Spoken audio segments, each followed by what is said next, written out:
Hatid ko ang pagbati muli ng aming iglesia na Christ Heritage Church. Again, good morning. Ako'y nagpapasalamat sa Diyos na kasama namin kayo sa Lord's Day worship at sa oportunidad na makasamba at maihayag ang salita ng Diyos ngayong umaga. Ang ating text ay Ephesians chapter 3 verses 20 to 21. Bago ko ito basahin, gusto ko ikwento sa inyo.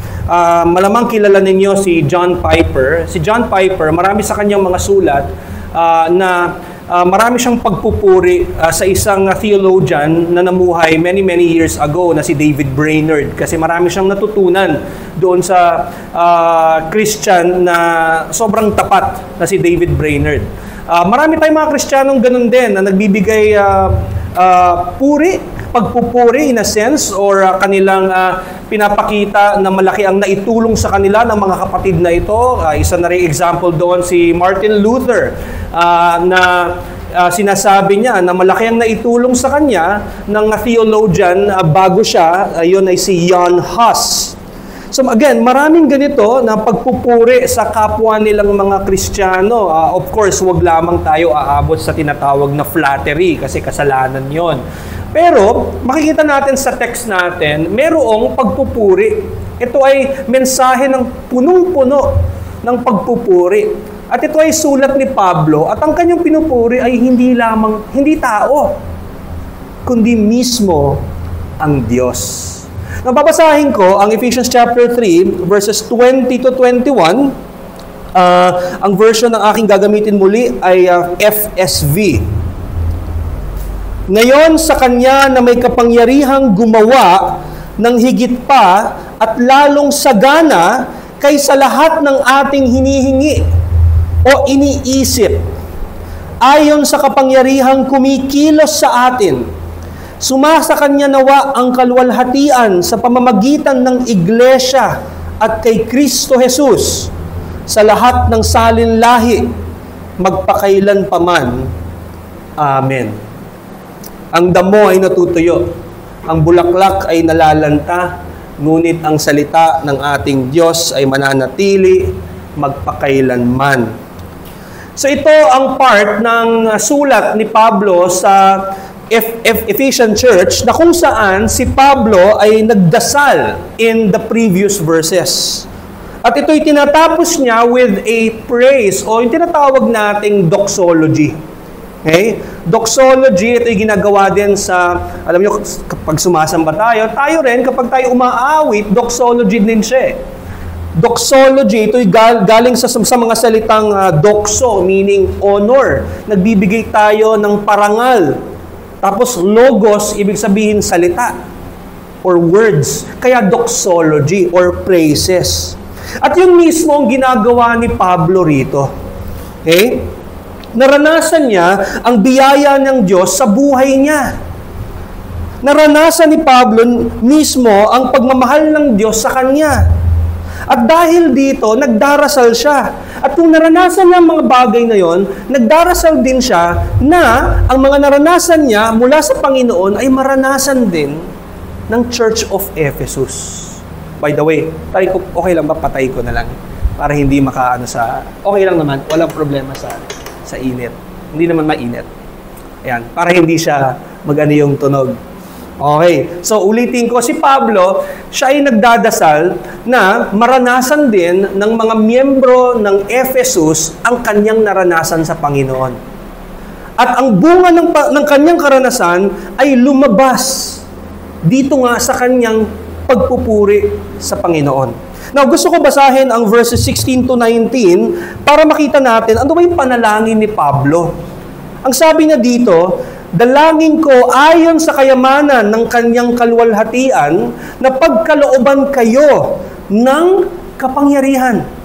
Nabigyan kayo ng Panginoon ng kapangyarihan upang lumakas ang inyong panloob na pagkatao sa pamamagitan ng kanyang spirito, na kayo ay ma-encourage. Hindi kayo malakas in a sense na physical, but more so spiritual, ang ibig na sabihin. And in verse 17, sabi ni Pablo, ito yung dalangin niya, upang manirahan sa inyong mga puso si Kristo sa pamamagitan ng pananampalataya, habang kayo'y nag-uugat or rooted at tumitibay sa pag-ibig. Dalangin ko na makaya ninyong arukin, meaning comprehend, maintindihan, kasama ng lahat ng mga banal, kasama ng lahat ng mga church, ang luwang, breadth, haba, length, taas, height, lalim, depth, at lubos na maunawaan ang pag-ibig ni Kristo ng higit sa kayang abutin ng kaalaman, upang kayo'y mapuno ng lubos na kapuspusan ng Diyos. Fullness. So yun ang kanyang dalangin. At pagkatapos ng dalangin na yun, doon lumabas sa kanyang mga bibig, ang pagpupuri niya sa Diyos. Na sinasabi niya na ang Diyos lamang ang may kapangyarihan na gawin ang lahat ng bagay. Ganito na lamang si Pablo. Gusto ni Pablo na kung ano ang naranasan niya or nararanasan even ng mga time na yon bilang Kristiyano, ay maranasan din mismo ng Church of Ephesus. So ano nga ba ang naranasan ni Pablo? Binasa yan kanina sa 1 Timothy. Diba? Dati niyang inuusig, dati niyang pinapersecute ang mga Kristiyano. Hindi naman niya hiniling na maging apostol. Nung siya ay Pariseo, hindi na sinabi sa Diyos na, Panginoon, gawin mo nga akong apostol. In fact, hindi nga niya tinatratong Panginoon ang Diyos. Inuusig pa nga niya ang mga naniniwala kay Kristo. Ang persecutor dati ng mga Kristiyano ay naging persecuted. Ang nagiging dahilan ng kamatayan ng mga Kristiyano noon ay siya nang nagiging tagahayag ng mensaheng nagdadala ng buhay. Kaya't gano'n na lamang ang kanyang pagpupuri sa Diyos. Like para sa kanya, sobrang imposibleng mangyari nito. Ang isang taong nire-reject ang Panginoon, hindi lang niya nire-reject, pumapatay pa siya ng mga nananampalataya sa Panginoon. Isang imposibleng bagay na binago ng Diyos. At ngayon, ay naiintindihan na niya ang pagmamahal ng Diyos. At makikita natin ang kanyang appreciation sa ginawa ng Panginoon sa kanyang doxology, sa kanyang pagpupuri sa Panginoon natin. Kaya niyang sabihin na ang Diyos ay may kapangyarihan. Kasi naranasan niya ang kapangyarihan na yun. Kaya niyang sabihin na mayroong luwang, haba, lalim, ang pagmamahal ng Diyos. Kasi naranasan niya ang pag-ibig ng Diyos sa pamamagitan ni Kristo. Ganon ang kanyang dalangin. Gusto niyang mapalakas din ang iglesia. Bakit? Kasi sa mga susunod na sasabihin niya sa Ephesians chapter 4, chapter 5, chapter 6, kailangan ng kalakasan ng church, ng Ephesus. Kaya ang prayer ni Pablo ay kayanin nila na maarok or makomprehend ang breadth, length, height, at depth, lalim ng pagmamahal ng Diyos ni Kristo. Dahil kailangan ng Church of Ephesus ang pagmamahal ng Diyos upang magawa nila ang mga susunod na sasabihin ni Pablo sa chapters 4, 5, and 6. Chapter 4, ano ba sinasabi ni Pablo? Bear with one another in love. Kayo ay maging isa dahil Diyos ay isa.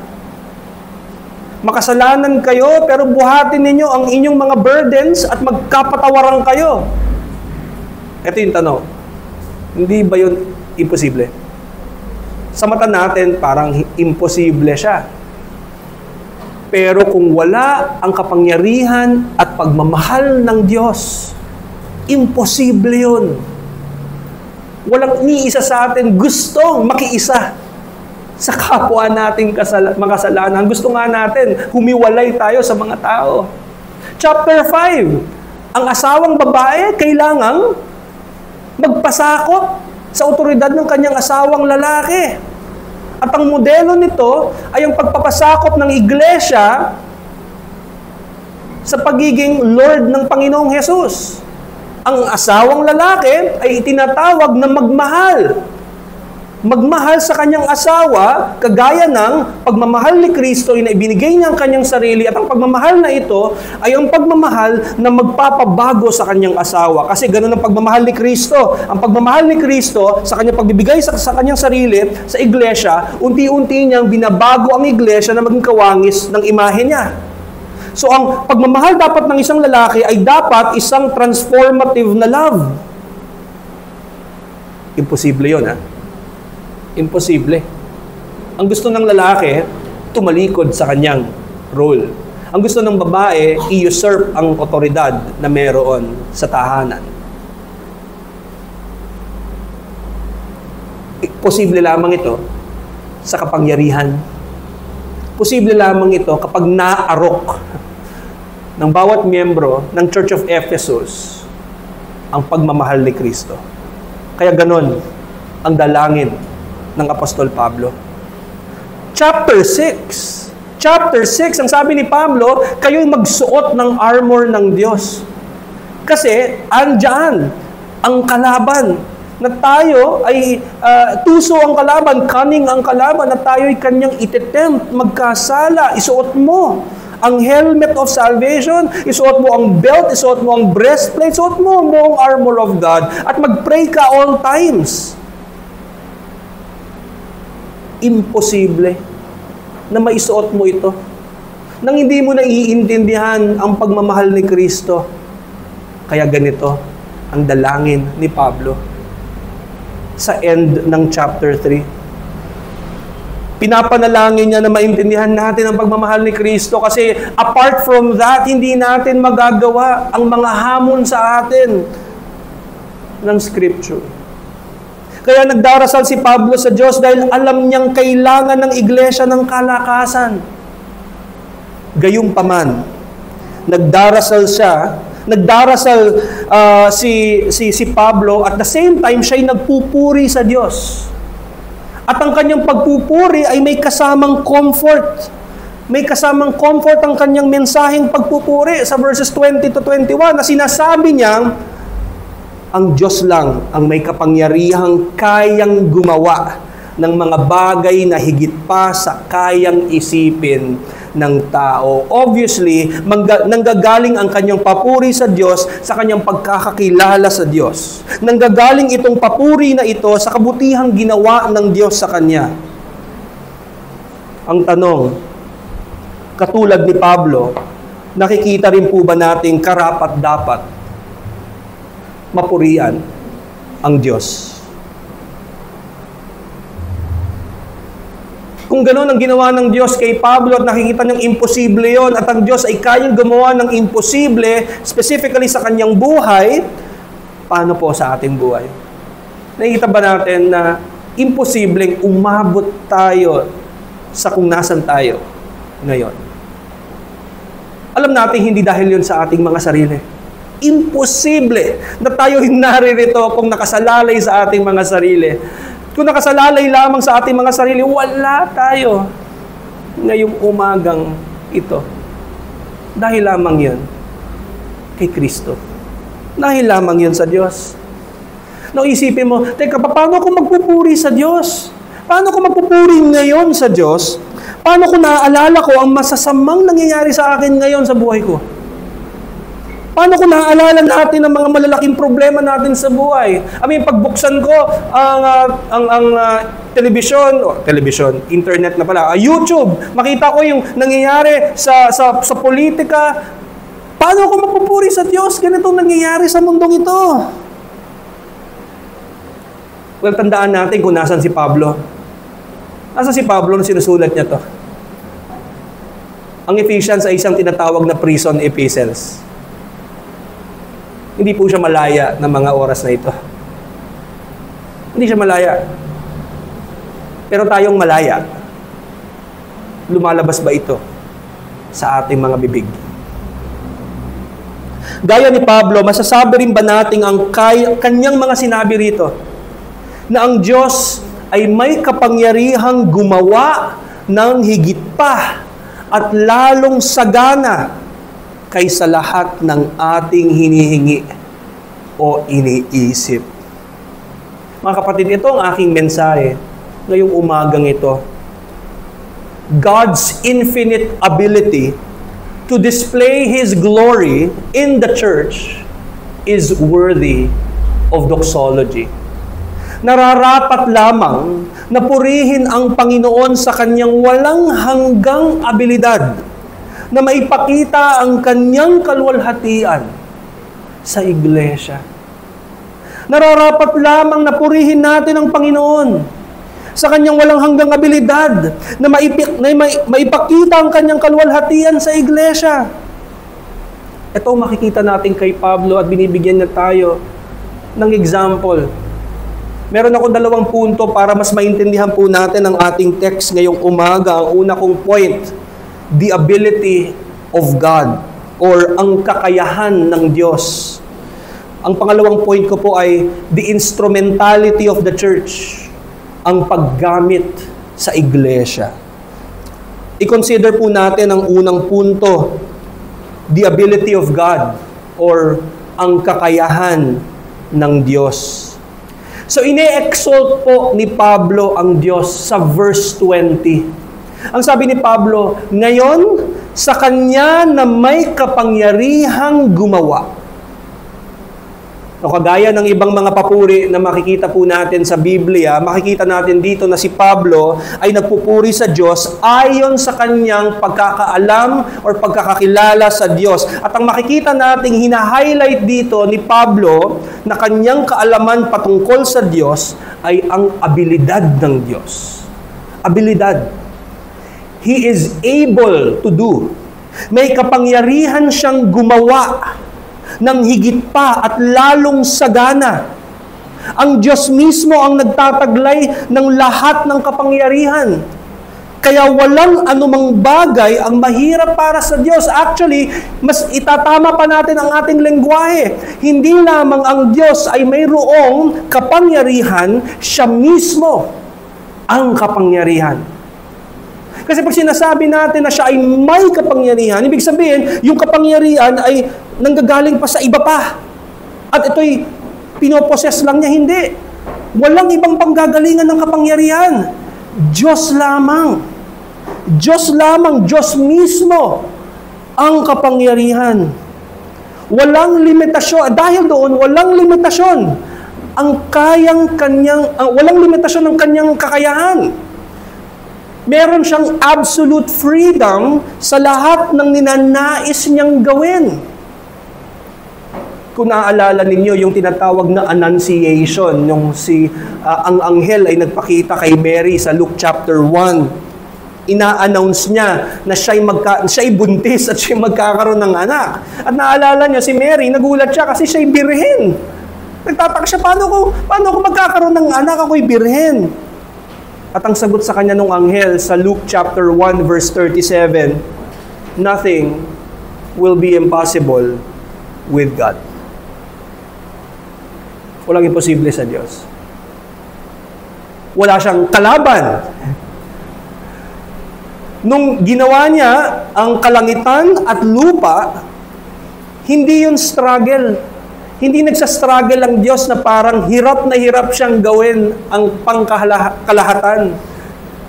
Walang lumalaban sa Kanya na as if parang hirap na hirap ang Diyos gawin ang kalangitan at hirap na hirap gawin ng Diyos ang lupa at ang lahat ng tao.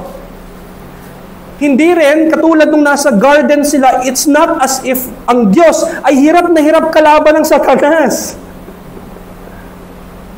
In fact, sa Kanyang absolute freedom, sa kanyang karunungan at sa kanyang kapangyarihan, sa sobrang kanyang kalakasan, hinayaan niyang mangyari ito para mas maipakita sa atin ang talagang kapangyarihan ng Diyos.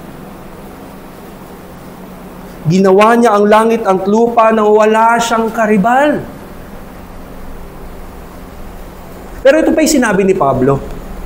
Sabi ni Pablo, ngayon, sa Kanya na may kapangyarihang gumawa ng higit pa, at lalong sagana, ito tingnan po ninyo, kaysa lahat ng ating hinihingi o iniisip. Sinasabi niyang kahit yung mga bagay na hindi mo even maarok or makomprehend, yung mga bagay na hindi mo nga naisip na kailangan mo sa umpisa, kaya niya. Kayang gawin ng Diyos ang lahat ng ating hilingin. Malinaw yan. Pero hindi siya genie, tandaan po natin. Hindi po siya parang magdudulog tayo sa Panginoon kapag may kailangan tayong kotse o bahay. Hindi po ganon ang ibig sabihin dito ni Pablo. Pero malinaw pa rin.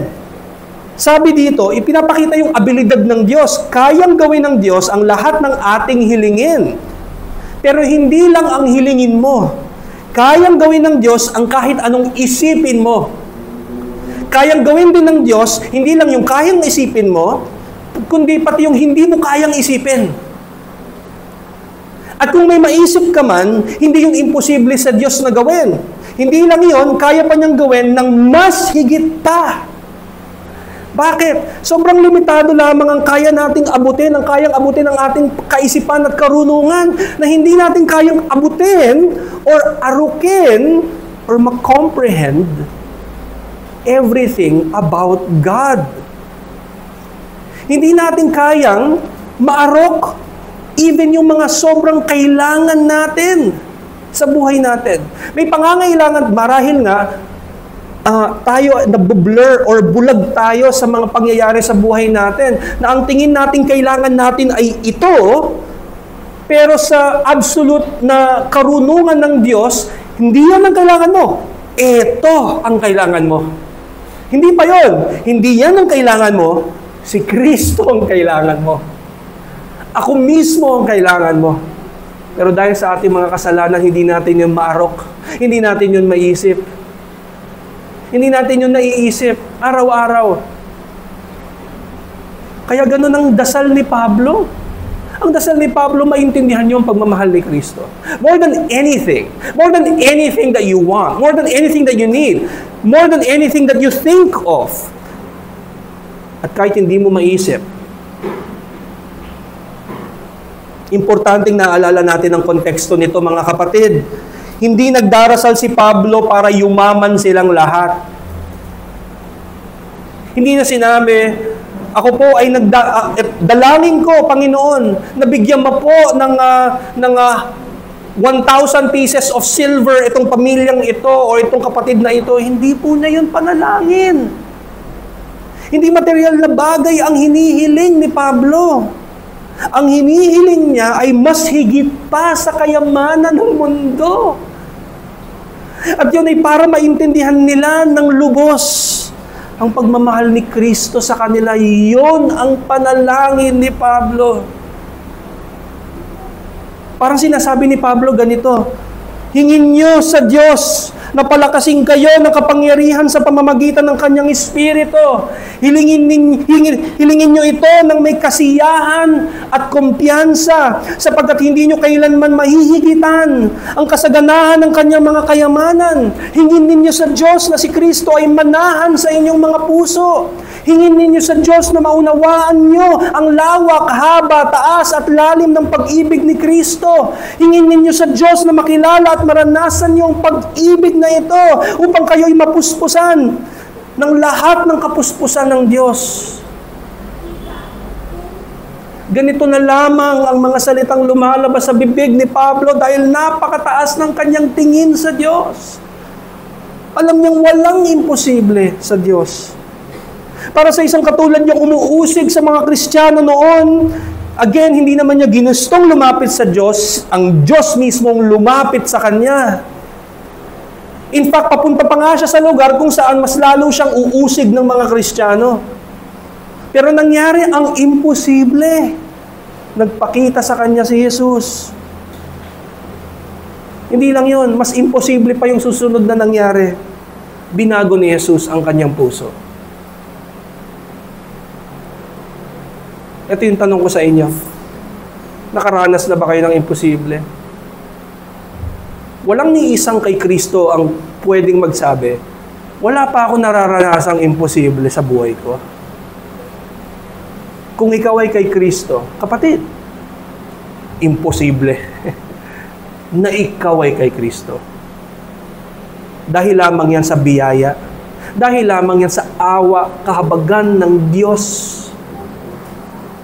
Hindi sa ating sariling gawa.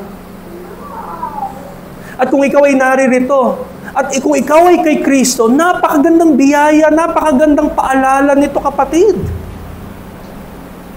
Kasi kung ito'y nakasalalay sa ating gawa, kung ito'y nakasalalay sa ating sariling buhay, sa mga ginawa natin in the past, and by the way, napaka-importante nun sa mga makasalanan katulad natin, masyado natin binibigyang halaga ang status natin, ang buhay natin, ito yung mga nagawa ko, ito yung mga nagawa ko, ito yung ipipresent ako sa Panginoon, lahat yan ay filthy rag sa mata ng Diyos.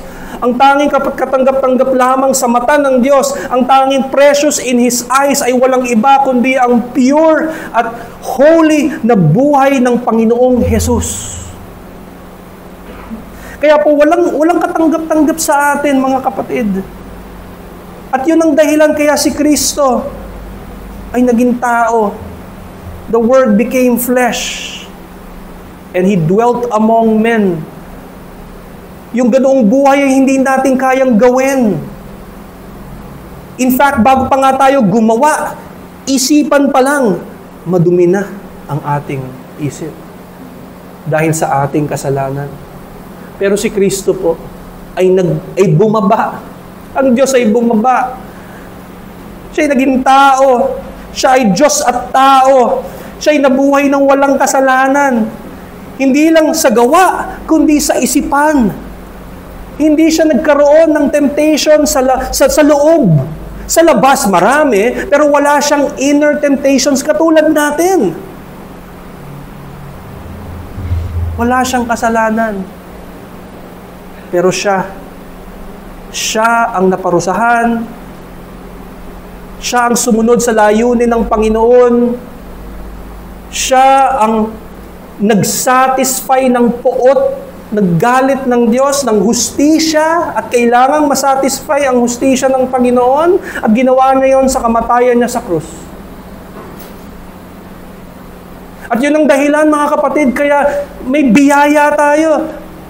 Kaya masasabi natin may kahabagan ng Diyos, kaya nasasabi natin na may pagmamahal ng Diyos, kaya nasasabi natin may kapangyarihan ng Diyos. Kasi makikita natin yon sa kamatayan ng Panginoong Hesus sa krus at sa kanyang pagkabuhay muli. Yun ang kapangyarihan ng Diyos. Isa pang imposible. Hindi siya kayang panghawakan ng kamatayan ng matagal. Hindi siya kaya. Siya'y nabuhay muli. At kung ikaw ay kay Kristo, balikan mo yung katotohanan na yon. Balikan mo yon. Alalahanin mo ang kapangyarihan ng Diyos at nawa ang iyong tugon sa Kanya na may kapangyarihang gumawa ng higit pa. At lalong sagana kaysa lahat ng hinihingi o iniisip ayon sa kapangyarihang kumikilos sa atin, sumasa Kanya nawa ang kalwalhatian sa pamamagitan ng Iglesia at kay Kristo Jesus sa lahat ng salinlahi magpakailanman. Amen. Nawa ganito ang iyong tugon. Itong nararapat na tugon sa isang katulad nating iniligtas niya, mga kapatid. At kung ikaw ay wala kay Kristo, at kung ikaw ay marahil bumibisita, at naririto ka, at marahil naririnig mo ang mabuting balita, ebanghelyo, kada linggo. At ngayon, naririnig mo muli. Naririnig mo na ang tunay na kapangyarihan ng Diyos, ang tunay na pagmamahal ng Diyos, kitang-kita yon sa krus. In fact, lahat ng patungkol sa Diyos, kung gusto mo mas makilala ang Diyos, tumingin ka sa krus. Kung gusto mo malaman na ang Diyos ay punong-puno ng awa, tumingin ka sa Diyos. Tumingin ka sa krus ni Kristo. Kung gusto mong malaman na ang Diyos ay puno-puno ng biyaya, tumingin ka rin sa krus. Dahil sa krus tayo, ay may awa ang Diyos, hindi natin makukuha ang kanyang poot. Dahil binigay na yung kay Kristo. May biyaya ang Diyos kasi dahil hindi lang natin na-escape ang poot ng Diyos, tayo pa'y bibiyayaan niya ng buhay walang hanggan. Kung gusto mo rin makita ang hustisya ng Diyos, ang galit niya sa kasalanan, tumingin ka rin sa krus. Lahat ng yan, nasa krus. At ang krus din ang magbibigay sa iyo, kapatid, ng motibasyon para ikaw ay magpuri sa Kanya, katulad ng lumabas sa bibig ng apostol. At again, kung ikaw ay wala kay Kristo, huwag mo sayangin ang oras na to. Huwag mo sayangin ang araw na to. Nawa hindi matapos ang araw na ito na hindi mo hayaang i-ponder ang kabutihan ng Diyos na nakikita sa krus. Tinatawag ka ngayon, kaibigan, tumalikod ka sa iyong kasalanan. Makita mo ang galit ng Diyos sa kasalanan, sa krus. Kaya tumalikod ka. At makikita mo rin sa krus ang pag-asa mo. Kaya tumakbo ka kay Kristo. Manampalataya ka kay Kristo sa krus para sa iyong kaligtasan.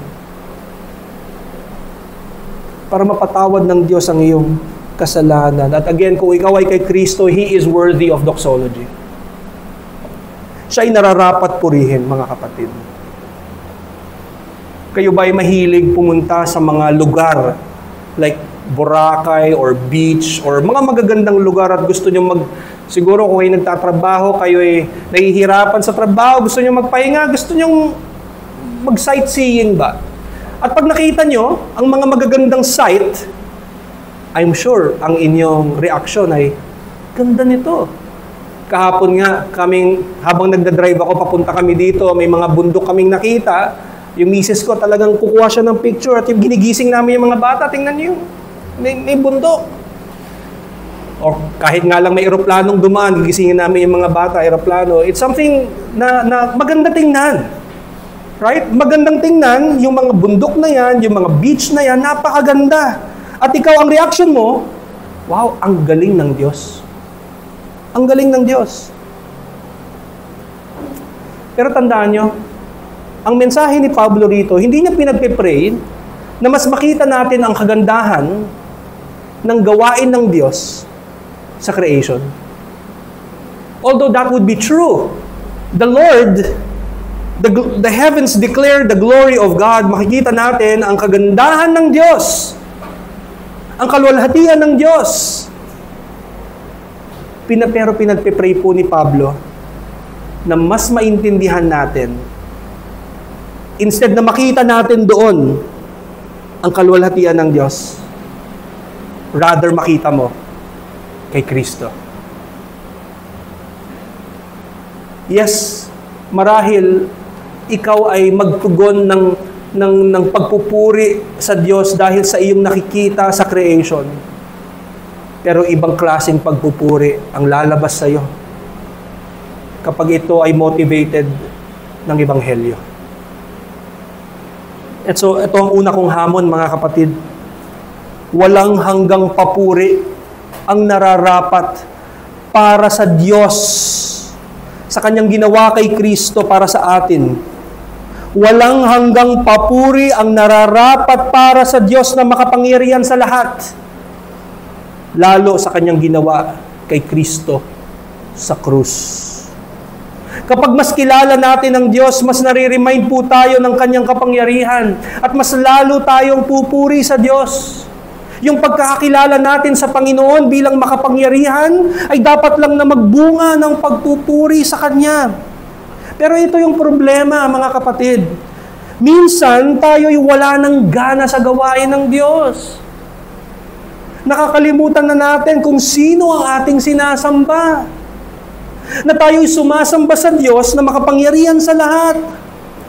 Ang masama pa nito, ang understanding natin minsan sa Kanyang kapangyarihan ay sobrang limitado sa mga material na bagay. Kapag tayo ay may problemang pinansyal, although wala pong masama, Wala pong masama na humiling tayo sa Diyos na tayo ay mag-persevere sa buhay na ito. Na, sabi nga, di ba sa Lord's Prayer, that we ask for our daily bread. Hindi naman masama na humingi na tayo ay ma-preserve ang ating mga physical na katawan. Pero minsan, doon na tayo nakafocus sa buhay natin. At minsan nakikita natin, sobrang power, sobrang makapangyarihan ng Diyos, so pwede kong tanungin sa Kanya mga bagay na to. Tandaan niyo mga kapatid, kapag nakafocus tayo doon, mas nagpapakita na limitado ang ating pagkaunawa sa kapangyarihan ng Diyos. Can I suggest na ganito ang pagdasal natin? Panginoon, kahit saan mo ko dalhin, kahit maghirap kami, nawa Panginoon, hindi mawala sa akin si Kristo, ang aking pagkaunawa at pagmamahal ko kay Kristo. Panginoon, dumaan man kami sa hirap, Panginoon, huwag niyong hayaan na mawala sa puso ko ang pagkaunawa ko sa Ebanghelyo. Can I suggest na gano'n ang ating pagdarasal sa Panginoon? Mas isipin natin ang spiritual. Siya ay tunay na makapangyarihan sa lahat. Dahil kaya niyang magligtas mula sa kasalanan. Therefore, kaya rin niya tayong palakasin, mga kapatid. Ganong kakapangyarihan ng Diyos. Alam niyo, nung nagkaroon ng sagutan si Martin Luther saka si Erasmus patungkol sa kanilang pananaw, patungkol sa Diyos, si Luther, siya'y naniniwala na ang Diyos ang may kakayahang magligtas at ito ay biyaya lamang ng Diyos at walang kooperasyon ng tao.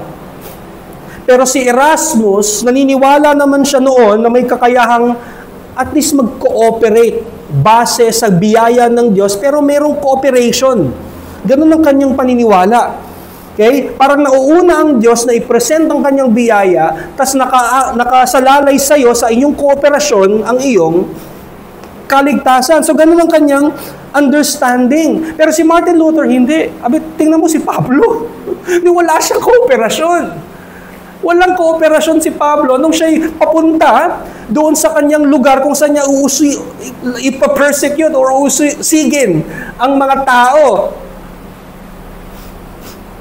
Kaya sabi ni Martin Luther kay Erasmus, Erasmus, ang Diyos mo ay sobrang liit. Your God is too small. Sabi ni Martin Luther sa kanya.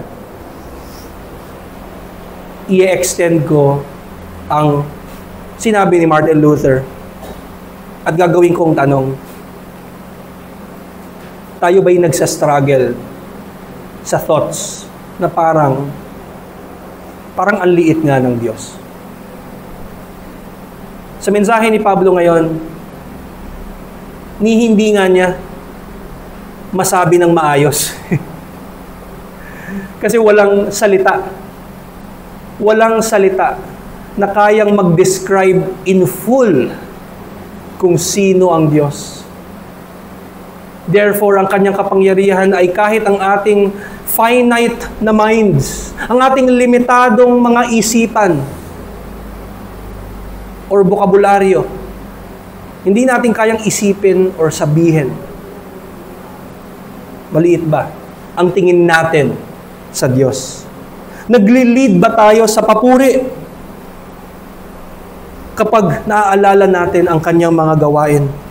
Na-appreciate ba natin na just as kayang magligtas ng Diyos, kaya rin niya tayong palakasin sa mga oras na kailangan natin ng comfort niya?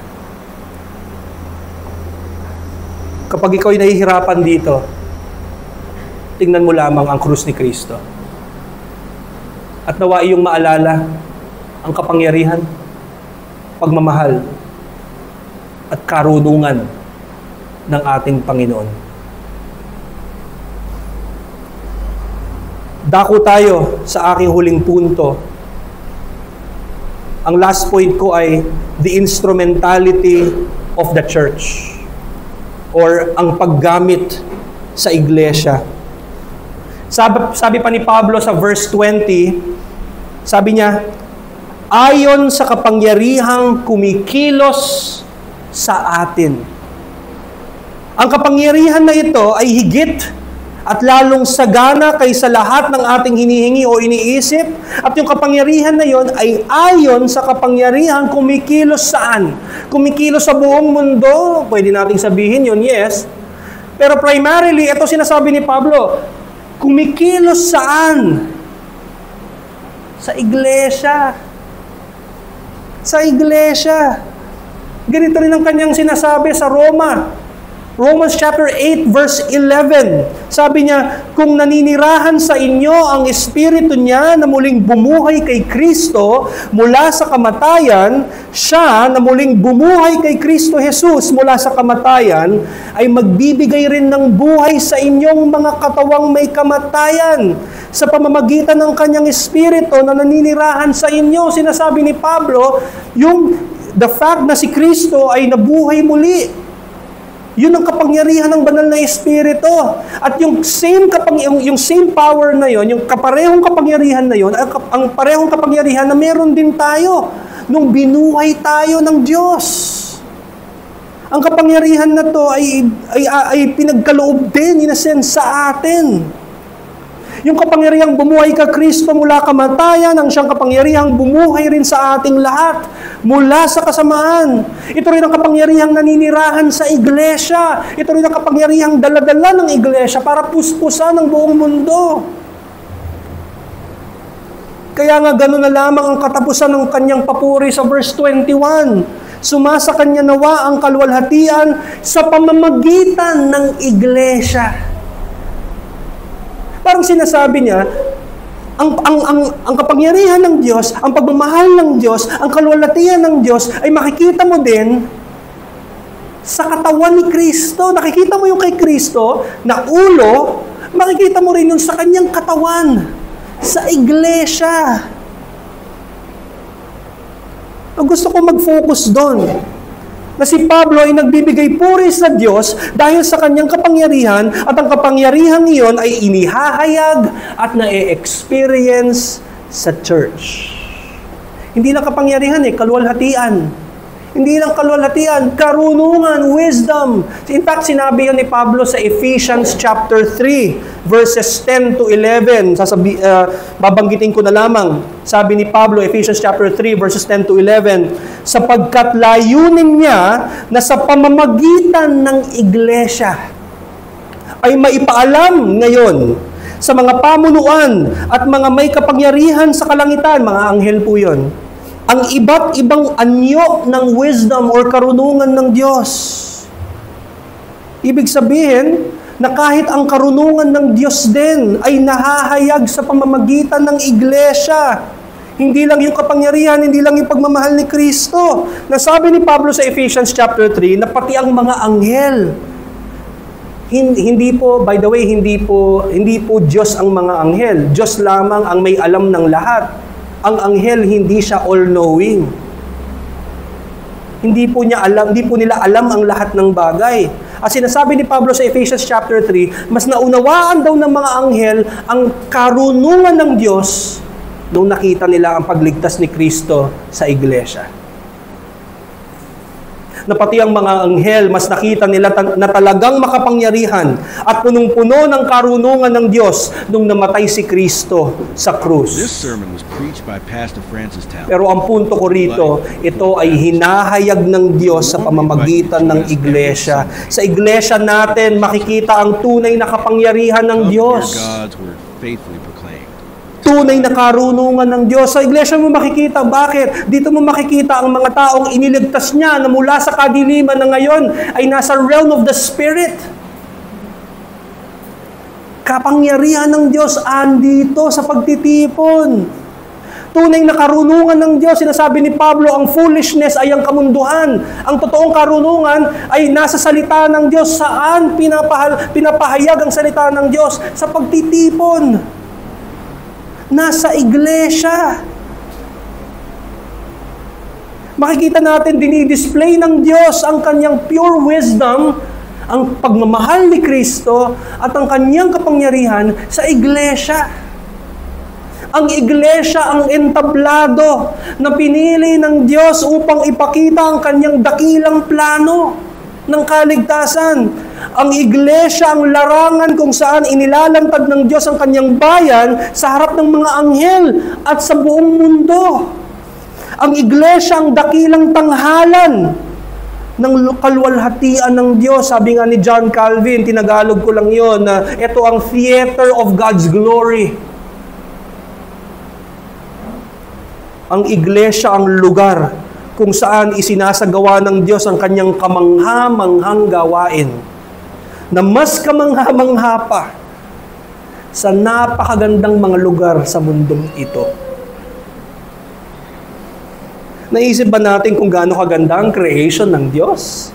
Mga karagatan, mga kabundukan? Pag tumingin ka, makikita mo na ang kalwalhatian ng Diyos. Tumingin ka sa labas, sa kalangitan. Ngunit naiisip ba natin na ang ipinapakita sa pagtitipon at pakikipag-isa ng mga mananampalataya ay higit pang mas kahanga-hanga kaysa sa pinakamagagandang lugar sa mundo? Sapagkat kapag naisip mong kung ano ka noon, kung ano ang nararapat sa iyo dahil sa iyong mga kasalanan, kung anong laman ng iyong puso noon, at kung sino ka noon, kung paano ka kumikilos noon, nakikita mo ang kadiliman ng iyong pagkatao, at saka mo sisimulang maunawaan ang dakilang ginawa ng Diyos sa pamagitan ni Kristo para sa iyo. At hindi lang yun, ipagsama-sama mo pa ang isang pagtitipon ng mga makakasalanan na iniligtas din ng Panginoong Hesus sa kanyang kamatayan sa krus at pagkabuhay muli. Hindi ba't mas nakahanga-hanga yun kaysa sa kahit anong tingin nating kagandahan? Ang tunay na kagandahan ay makikita sa kabanalan.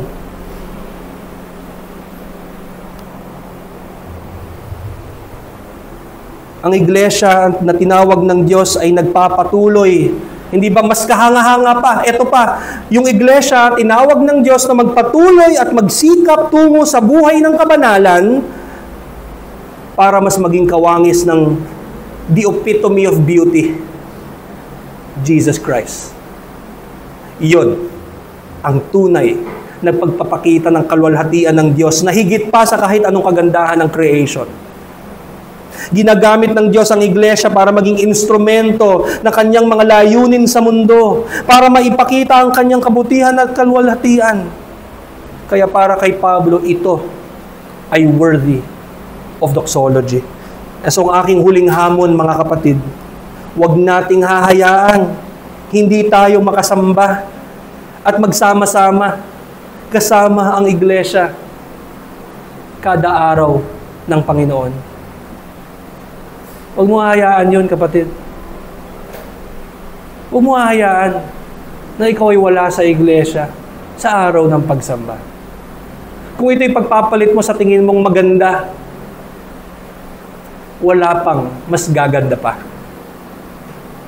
Kung tingin mo yung sasabihin mo, hindi po ako makakapunta dahil kami po ay pupunta sa ganito at napakagandang tanawin po, hindi yun mas maganda. Mga kapatid, wala ko dito para ikundema ang bawat isa. Lahat tayo ay kay Kristo na. Tayo ay magsa-struggle pa rin dahil dito sa kasalanang ito, mga kapatid. Pero ito yung napakabuti. Yun ang kagandahan ng krus. Na kahit mag-struggle tayo sa ganitong kasalanan, na hindi pagbigay respeto sa araw ng Diyos, ang krus ang nagsasabi sa atin na tayo ay ligtas pa rin. In fact, ang krus din ang magbibigay sa iyo ng motibasyon na hindi ako condemned. Hindi ako guilty dahil nagkasala akong ganito.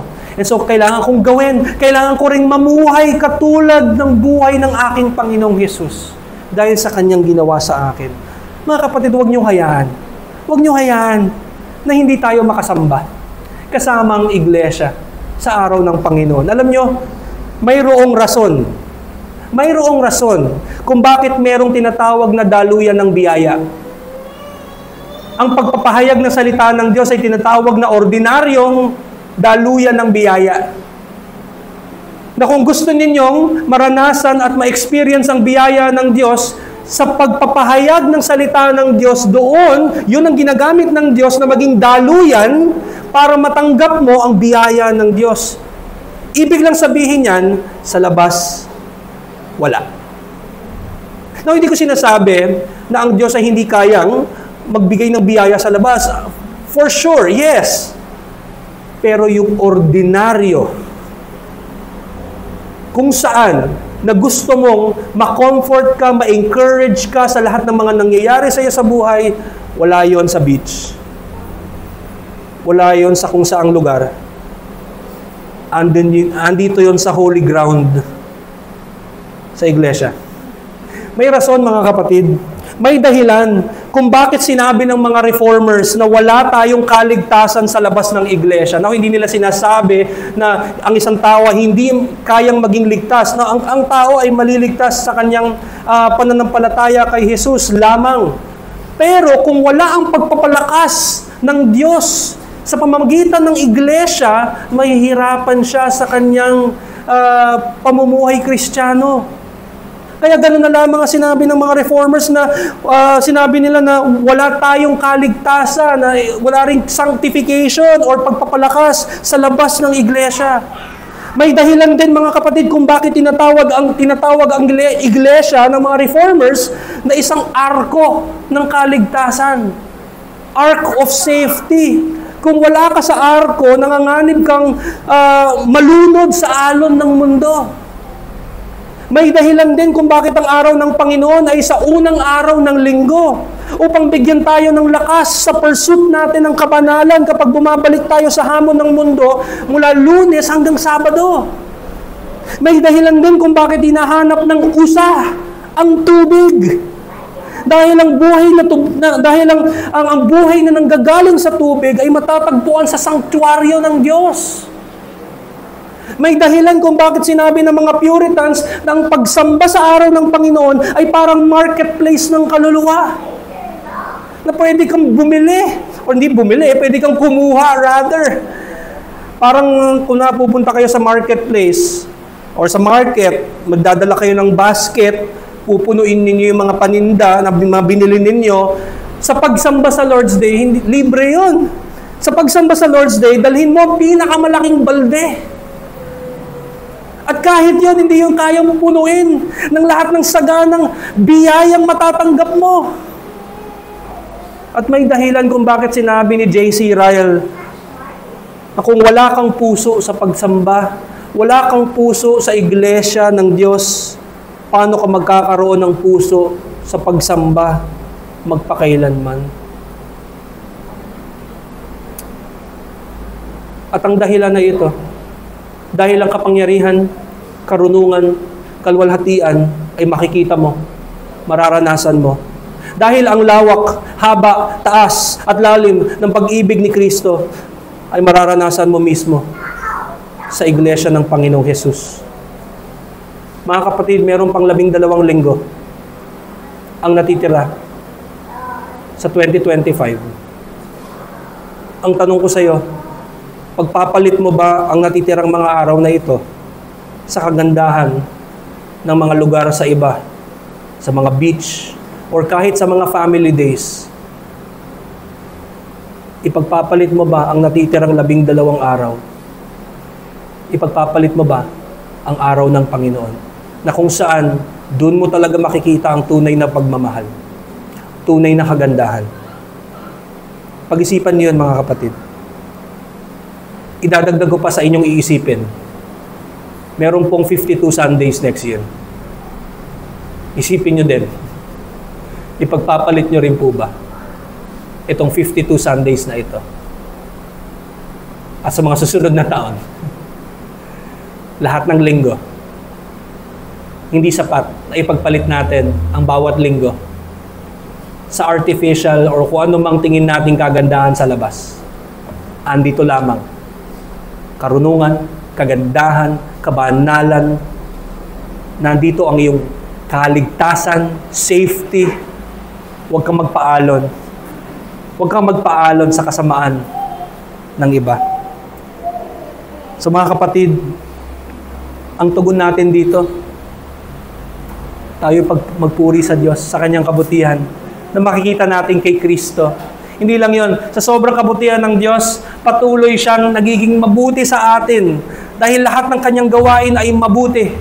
So kapag tayo ay nasa pagtitipon ng katawan ni Kristo, yung kabutihang yun ay patuloy nating nararanasan. And so nararapat lamang na purihin ang Panginoon sa kanyang walang hanggang abilidad na maipakita ang kanyang kaluwalhatian sa iglesia. Walang hanggang papuri ang nararapat sa kanya. Huwag nating hayaan na hindi tayo magkasama-sama na magpuri sa kung sino man siya, kung sino siya, kung sino si Kristo, at ang lahat ng gawain ni Kristo sa krus at hanggang ngayon. Naway pagyamanin ng salita ng Diyos ang ating kaalaman tungkol sa Kanya at naway pukawin tayo nito upang mamuhay ayon sa mga katotohanang natutunan natin ngayong umaga. Tayo'y magdasal. Panginoong Diyos, aming Ama, maraming pong salamat sa inyong kabutihan sa amin na patuloy po naming nararanasan. Panginoon, ang mahirap intindihing pagmamahal ni Kristo ay patuloy ninyong pinapaintindi sa amin sa pagpo-point sa amin sa Ebanghelyo.